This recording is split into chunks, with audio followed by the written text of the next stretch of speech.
At Albertley Seed, we sell oats, both conventional and organic, into your state. But Nebraska, these data are from 2022, is the 11th state in number of oat acres. Now, these aren't all organic, but clearly you guys are a real player, and I'm glad to be here today. So just talking about organic versus conventional oats, you know, what are similarities in producing these two and what are differences? So largely it's very similar. Crop rotation concerns to me are very similar, if not the same. Planting rate's the same. Planting date's the same. Or these targets are. How they differ maybe in fertility, just because we're largely a legume and manure-based system, and weed management, of course. We don't have herbicides as an option, and so we're going to rely on the system, tillage, crop competition for weed management. And I will just let you folks know, I live in north central Iowa. I'm south of Albertley, I'm south of the Iowa line, and my husband and I have farmed organically since 1994. So we've grown a lot of organic oats every year, at least on one field. So the rotation, I see organic oats put in all sorts of places, following all sorts of crops, but they are going to perform best following soybeans, dry beans, peas, or canola. They are not going to do as well if you follow corn. And I think it's a multifaceted reason, but one may be nitrogen availability. The second is residue. That corn residue delays soil warm-up, delays early oat growth. So you can follow another small grain, such as winter wheat, winter rye, but if you do, you want to have a legume cover in between there. So seeded down with that first crop, that'll grow into the fall before you plant oats the following spring. If you are following corn, the more you can knock down that residue, graze them, bale them, or till them, it'll help your oats. However, we're in a system here. You may need that residue for erosion control, so I'm not going to tell you you have to do that. What I'm going to recommend is that you try to follow another crop other than corn. You're probably going to see a 10 to 15 bushel decrease in yield with oats following corn versus oats following soybeans. So following other small grain crops, you can lead to fusarium or scab infestation. We're going to talk about that a little more lately. Barley and wheat are both more susceptible than oats, but particularly after 2024, it's very evident that oats are susceptible and can get fusarium or scab as well. So this can happen, that disease transfer can happen following corn, but it certainly can happen following wheat, following barley. So it does not likely happen following rye. So that's an option. If you're growing oats for milling, you're going for a food grade market, you shouldn't follow a wheat crop because a lot of these oat food markets are looking for a gluten-free market, and you could have volunteer wheat contaminating that oat crop. So stay away from those two in rotation. The oats following wheat can result in fusarium, and it can have a volunteer wheat in it. If you're growing it for feed, doesn't matter. You can follow wheat. So I'm going to talk about seeding rate. This is sort of agronomy 101 for organic oats.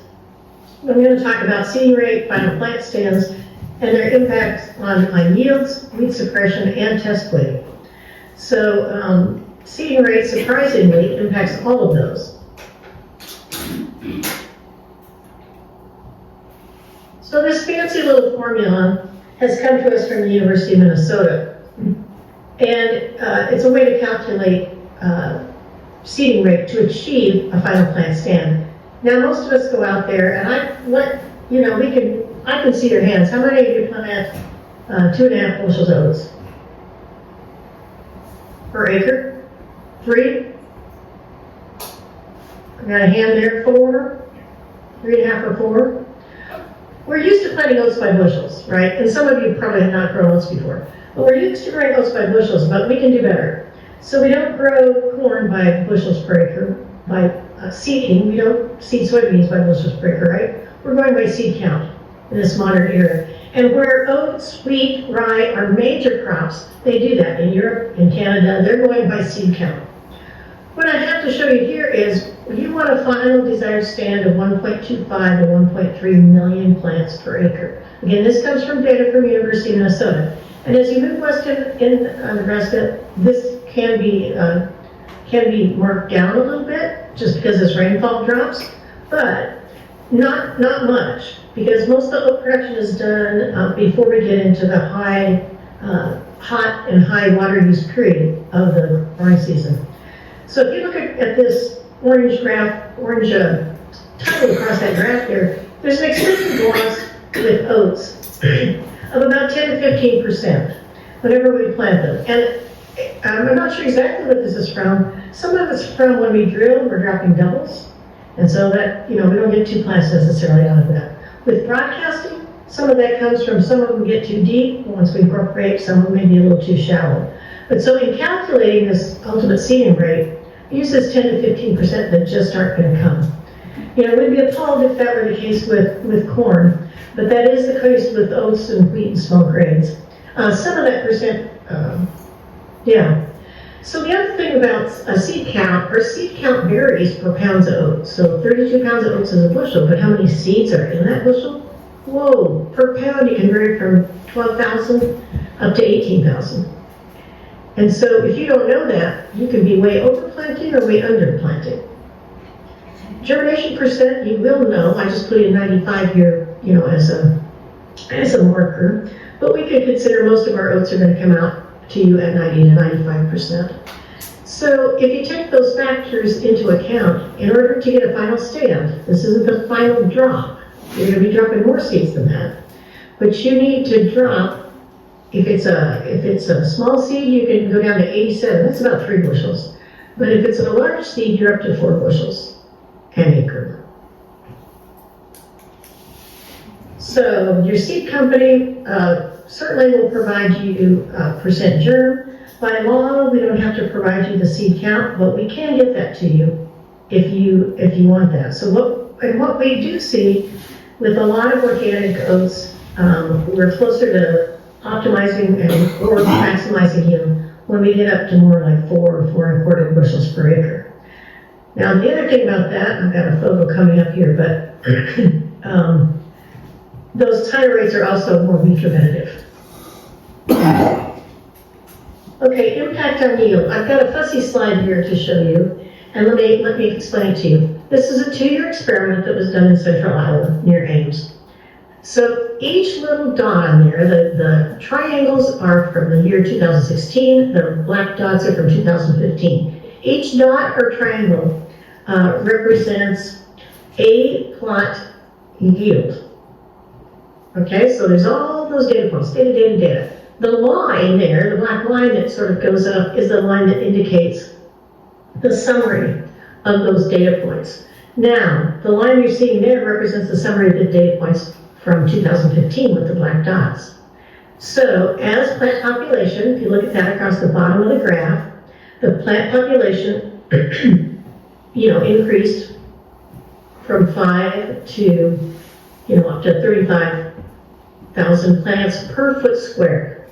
So when I talk to you about that 1.3 million, that translates to 29 plants per square foot. So that's the blue line that goes vertically. So if you achieve that, so as you can see, the yield went up as you went from lower to higher populations. Now, 2015 with the black dots, some yields continued to go up at higher populations. And this study had, I believe, 4 different planting rates. What's frustrating is you look at 2016 with all the diamonds, it didn't make one bit of difference. You had some very high yields at 10,000 plants per square foot. So in forming a recommendation, when you look at data like this, it's frustrating for us, to try to help you do the best you can do. I will say though, this study is based on others that were done previously, and the trend line that we see with the black dots from 2015 is more common. This scatter plot thing from 2016, it was a dry year, but 2016 yields were higher than 2015. So I don't put this graph up here to frustrate you or confuse you, but just to say the trend is there. Shoot for 29 plants per foot square or even slightly more. And there will be years where that may or may not make a difference. So here's another graph from that same study. Again, a little fuzzy, but each of these black dots, again, they're combined here for 2015-16, represents a plot. So this is test weight. Instead of yield along the vertical axis of the graph, this is test weight. I'm sorry, that's a little hard to read there. There's some overlap. So test weight from 5 pounds per bushel up to 45 pounds per bushel. So that's the scale. So what you see, again, the black line that's moving upward to the right of the screen is that as plant populations out in the field increased, the test weight increased. Now that might seem counterintuitive. You know, you might say, oh, fewer plants, I'm going to have fewer seeds out there, yields are going to be lower, but the test is going to be higher.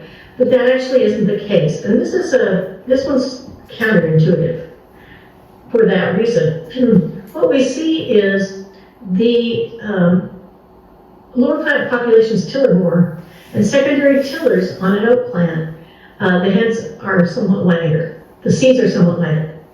It's the primary head and the first tiller that produce the heaviest grade grain.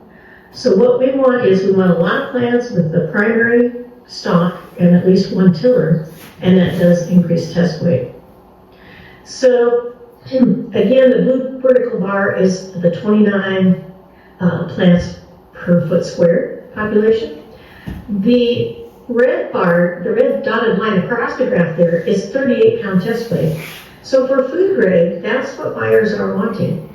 The purple dashed line represents 36 pounds, which is what some buyers will take if they can't get 38. So all these lines, they're on here drawn to show you that in the 2 years of this study, almost none of this oat made food grade test weight. So planting rate matters, planting population matters, but it doesn't guarantee that you'll make a food grade or a test weight oat. Oh, we had so many calls last year in February. Can I plant my oats? I'm like, yeah, that's not a very good idea. Now, for you guys down in Nebraska, certainly southern Nebraska, it would have been fine. But can you plant them too early? I think you can, but I don't know what that point is because we're in a period of weather change and of climate change. So we can go earlier. The old rule of thumb was plant oats as soon as you can get out in the field. And when we're having these highly irregular winters, you know, with a real warm January, like, well, I can get out there in January, but that doesn't mean you should plant, right? Because if we're going to go back into a very cold period, you can kill the plants. But history tells us it's pretty hard to kill an oat plant. I still think for let's say, northeast Nebraska, about as early as you can would be mid-February, third week of February. That's pretty darn early. I think if you're in March, you're okay. But oats, just like corn, the growing point is below the surface. So we've had oats on our farm planted pretty early, and we've burned off the tops. Burned off, meaning frosted off, and they've come back.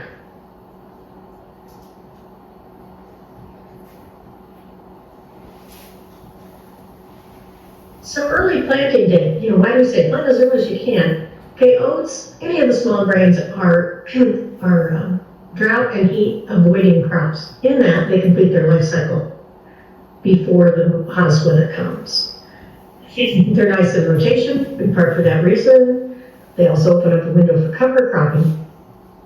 But heat stress during grain, flowering, and fill period can really reduce yields. And we know that from corn as well. It's just that that period is, temperatures are a little lower that stress oats, and they come a little sooner. So same thing as familiar with corn, you know, stress at different times, stress different factors of yield. You know, is it the number of seeds, is it the test weight, you know. But the earlier you plant, the more likely you are to avoid that.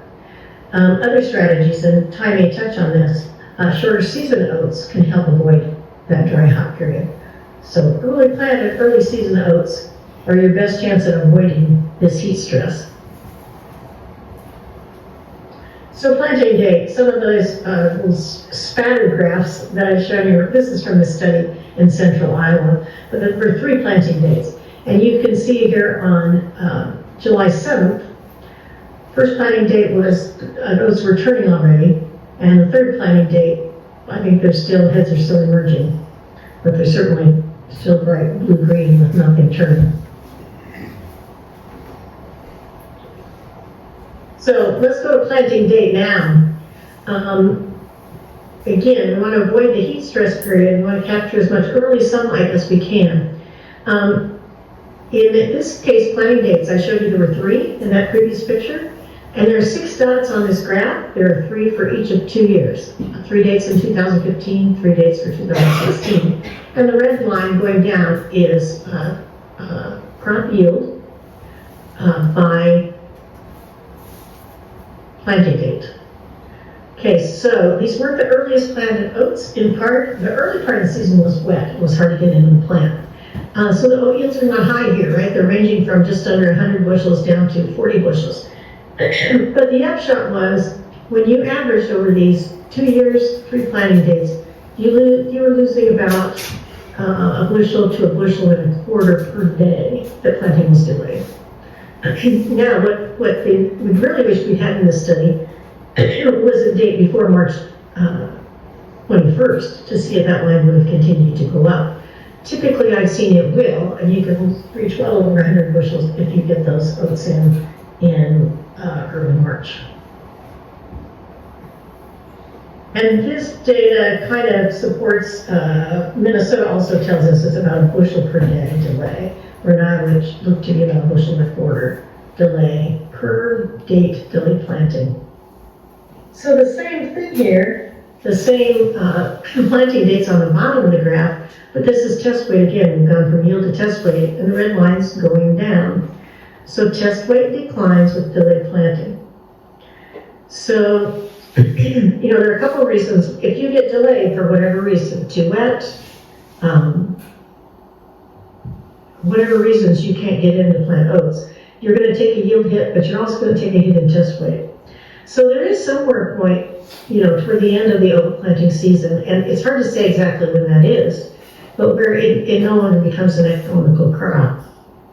Now, I will say, when you're an organic grower and you maybe have a pretty standard rotation that you don't want to screw up, I do have a farmer friend up in South Dakota. He plants his oats we'll just say hell or high water, doesn't matter how late it is. And if it gets pretty late and he knows it's going to be poor yield, he just makes hay out of them all. He's got a big cow herd. So you can keep oats in the rotation and make a shift there if you have a way to feed or to sell that hay. Because it's tough to get out of your organic rotation. You get pushed anytime into mid-April or later. At that point, they're not going to make a lot of grain.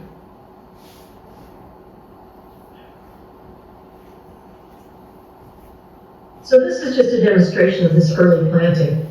No replicated plots, just Dion oats that were frosted with a drill though, scratched in the frozen ground March 15th.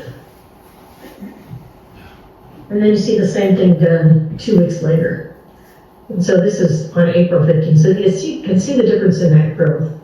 Don't have yields out of this demonstration, but clearly getting that plant up and going is a benefit. This was a little demo where we did see some frosted leaves on that left-hand side, March 15th planting, but it didn't harm the plants at all. And these are those same plots.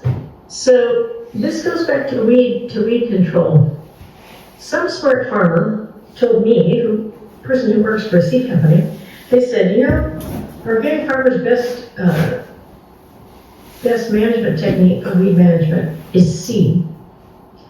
Now, I'm showing you planting date here. We talked earlier about planting rate, is that a good uniform stand is your best attack against weeds. So just this early planting combined with good planting rate, we're going to canopy or cover those rows sooner and shade out more weeds. So fertilizing organic oats. This is where to some degree we'll differ a lot than conventional. We should at least fertilize based on P and K removal rates.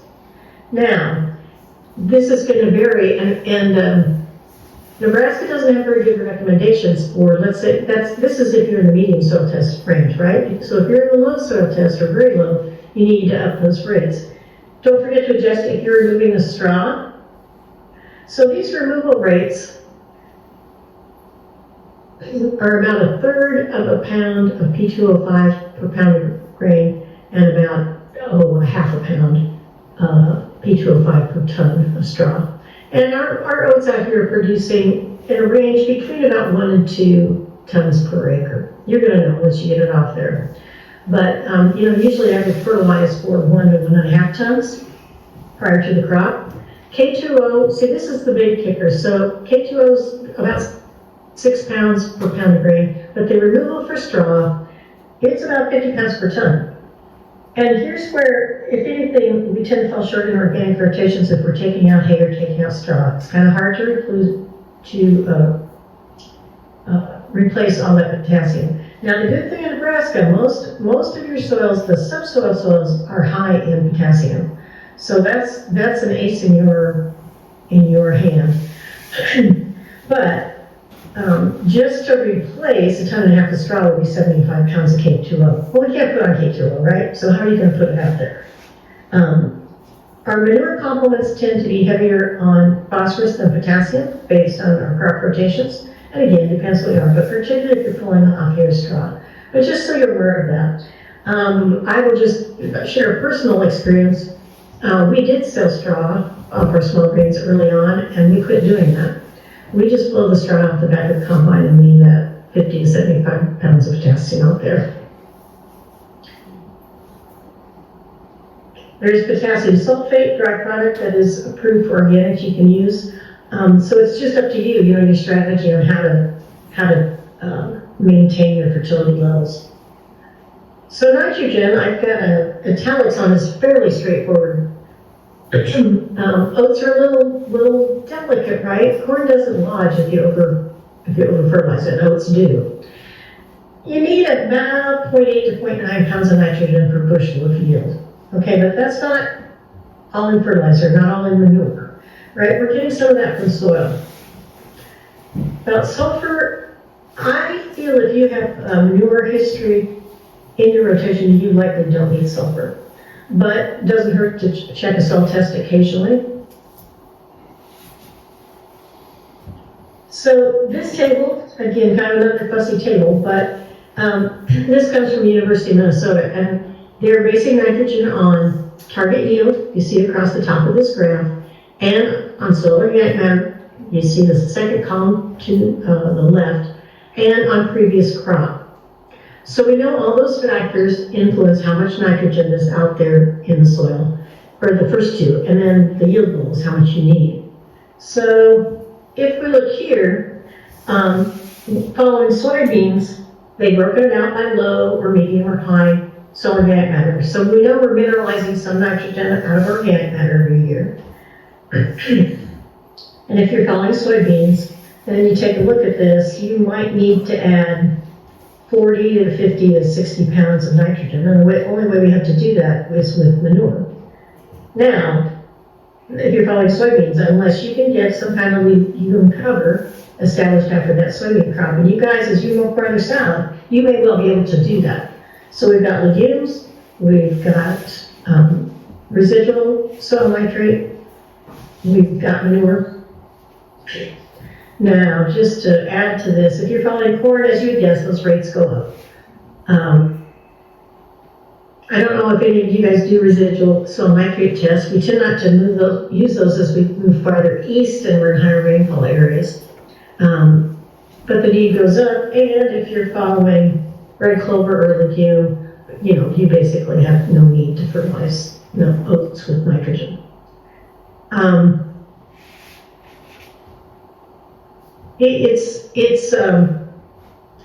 I think over time, those of you who have been in organic rotations, if you've been a long time, this is an observation, this is not research. is that if you have a manure history with, say, manure 2 years out of 5 in a rotation, you will not see additional response in your oats. If you're new into the organic rotation, I would still consider adding some supplemental manure before that crop. The challenge being, it's best applied in the fall rather than the spring. Spring manure applications, the release of the nitrogen is slow enough. We like that for corn, right? Because we want to still have nitrogen out there from mid-June to mid-July when corn's really taking up a lot of nitrogen. We want slower release. But with oats, by that time, they're done taking it up. So if any manure does need to be put on for the small grain, I recommend that you put it on in the fall. Just a couple comments about diseases, and we're using up time here. So the biggest disease on oats is crown rust. And the biggest way to avoid crown rust is selecting a variety that's resistant. This is the big strategy, but also early planting. So here we come back to that early planting. Crown rust is blown up from the southern states, the spores, and the earlier the oats are planted, the less likely they are to be infected. Barley yellow dwarf, you would also screen your varieties for resistance, and fusarium or scab. Not usually a big problem with oats. I alluded to it earlier, but we did see a lot of it in 2024 due to, in some areas, due to high rainfall and high humidity.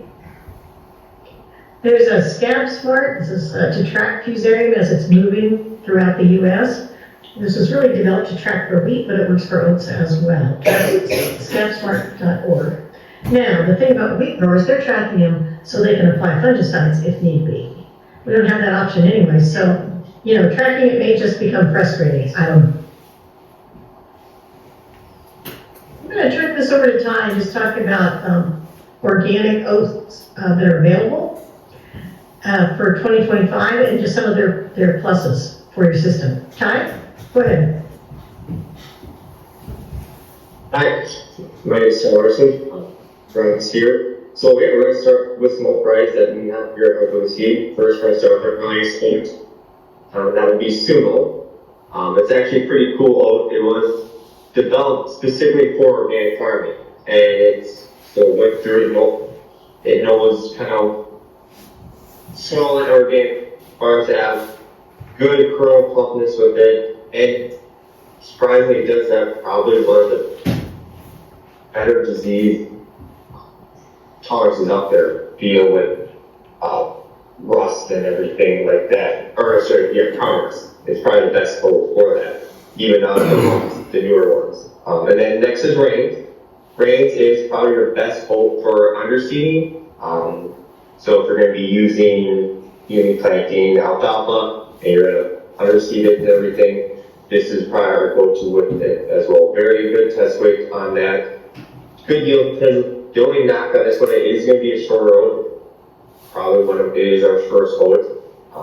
But it's early and it's done well in Iowa and everything. Kind of beats the heat as Margaret did earlier. I know you guys are Nebraska, so kind of this is one that people always kind of go to, even though it's old. It's from 2016 and it's pretty old for an oat, so it does do well still and everything. So those are kind of the oats and everything. So if we want to. Ty, I'll just tell you, this is a crazy oat variety, in my opinion. Sometimes you'll go out to plots and this oat will mature and it's just a little over your knee high. And you're like, what the heck? This cannot yield. And it does. It yields like crazy. So good breeding. But the trade-off in this, it's good for underseeding because it allows sunlight down in that canopy. It also allows more weed growth. So again, a bit of a trade-off. But it's short, so it comes out early, you can mow it. And so these ones that kind of, the medium late ones, these two varieties I contribute to more or less, kind of you're going for yield and everything. Got Rushmore, which is a nice one. Really good test rate, consistently heavy test rate with this one. Yielded wise is good as well. It's going to be above average on the crown rust, but it does have resistance to barley yellow dwarf, and they've been released to from the Southwest State University. Next one is Etsy Buffalo, which is very similar. It actually has Rushmore in its background, It's done well in Minnesota, Wisconsin, and PFF trials. And to me, so to me, a little bit slightly later than Rushmore, a little bit better Stanley, but it's going to have better disease resistant with it. It's Oats, they're short-lived, so that's kind of why Braves was kind of an outlier that they're always rust and scab is just, they're tough. It's Mother Nature always tries to find a way to get with the oats and kind of overcame them and slowly cheddar. But these are really good oats. Yield still does well yield wise, and we'll touch on that a little bit later. And so, Ty, what I heard you saying was the oat varieties tend to be short-lived in the industry because the crown rust evolves and changes so that it can attack. What was resistant 10 years ago, that population of rust now can attack it. Yeah, so these are going to be kind of your cover crop oats. I like to classify these next to as NDR. It's kind of it's a nice one. It's a non-PVP variety, even though it's released 2-3 years ago, which is kind of crazy. My alma mater, these two kind of didn't do too on paper issue, so there are lots of our benefit because this is one, if you want cover crop oats in your rotation, and everything, if you want this is a great one because you can keep it and everything, it's got better disease resistance than your Mortons, your Jerry's, your Juries, or any of the older varieties, and it's going to be better yield-wise, and better quality for hay as well, immature, barrel lodging, and on that. So the next one would be if you just want oats for a cover crop, I would just go with the next one would be our cover crop oat. This is the BNS one. It's just economic choice. It's going to be better than some bigger oats that you could get. It's going to be clean seed. You don't have to worry about any weeds in there with that. And that's just, if you just need oats for anything, or that's the way I'll go. And then we have some specialty oats out there. So Hollis oats, we have sugar Hollis oats. Those don't need Hollis them, so you can dump them. Can just sieve in anything. This can take them and clamp it basically on it. And these are a nice one. They're good heavy test weight, good grade quality on that as well. And a lot of people like this. You see smaller farmers or even gardeners will like this one because it's a lot less work to haul and everything and take it directly. It does contribute. Does have some haul with it and everything, about 5% there. And you plant it a little bit differently. Like Mark earlier, you're going to be at that 3, maybe 4 bushels depending on the seed count. You're going to be this around 70 to 80 pounds just because of just a little bit different there. And then the next one would be our George forage oat. This is strictly forage oat. This is if you want to do it for hay, oatledge. This is the one that we would recommend for you. It's going to be late heading, but it's going to have tremendous biomass with it, good forage quality on it, better than what's out there, and good disease resistance with it as well. And then we'll kind of go over some of the characteristics here. And let me just pitch in on these George forage oats. Oats make such a great forage in the fall, and so this is an ideal time. You know, you guys would be toward mid to late September planting these George forage oats, and they just do tremendously because at that time they never try to set ahead; they just stay vegetative and it's high quality, high yielding forage. And so these are kind of the characteristics I break down on that. I encourage you if you want to take pictures of this. This is also on our website, and it'll be in our catalog when that comes out here hopefully next month or so. And this is kind of broken down there. You got your other varieties with your Sumo and the Reigns, good straw strength, and tell you the test right there. And then these yields, all this data is courtesy of the University of Minnesota, and this is their most recent trial data from 2024. And then 1 to 9, 1 being acceptable and 9 being resistant. Sorry, I flip-flop that. 1 being resistant and 9 being susceptible. So as you can see with the crown rust, like I said, with Sumo, there's a 3 there. That compared to range, which is, like I said, it's a little older, so the crown rust susceptibility is there. And then you got your Rushmore and your Buffalo. There you can see the test weights on there, pretty good dark test weights, a little bit better on Rushmore, but feel like you're yielded SC Buffalo on it. And then the cover crop oats with the ND Heart and the BNS cover crop. They say ND Heart, even though you classify as more as a upscale cover crop oat, you still get some darn good yield with it. The only knock on that one is, since it's not a PVP, with that, grainers won't take that. And then you drop down and you have the streaker and the forage, George forage oat, kind of gives you a little bit of that. As you can see, that test weight with those streakers on that as well. And then it kind of gives you an idea of the yield just because you're a little bit lighter with that. And so that's kind of the little characteristics, the snapshot on that. If you have any other questions or anything or want to dive in that a little bit deeper, feel free to give us a call and comment.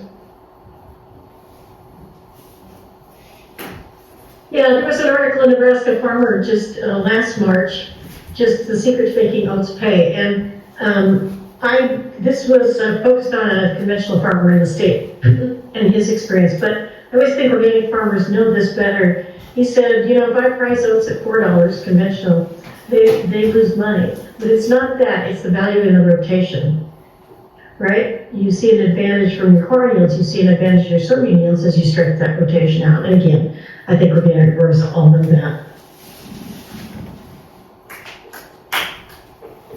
This article, if you want to go find it, is online. It has some information again about fertility needs, which again, organic growers, we've got to meet that a different way. There's a publication on oat production in Nebraska. It's dated from 1979, and it's got some good information in it, but some things are outdated, but that is out there and is available. What questions do you have?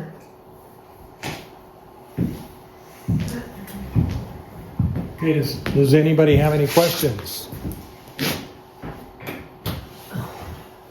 Questions? Yeah, it's a quiet group. It is. That's good. Sometimes it means we did well. Oh, that might be that. Okay. There's some other options better. I like to be positive. Well, thank you very much. We appreciate it. That was a very good overview of oats and oat production. And now we know the exact questions to ask our Albert Lee seed dealer who's here, so we can put him on the spot now too. So, right, Terry? Right. Okay, but again, thank you very much. Hi, Jerry. It worked very well with the Zoom here. It's kind of our first experience. And what'd you guys think of it? Did it work? Okay. They said it worked. Okay. Thank you. Okay.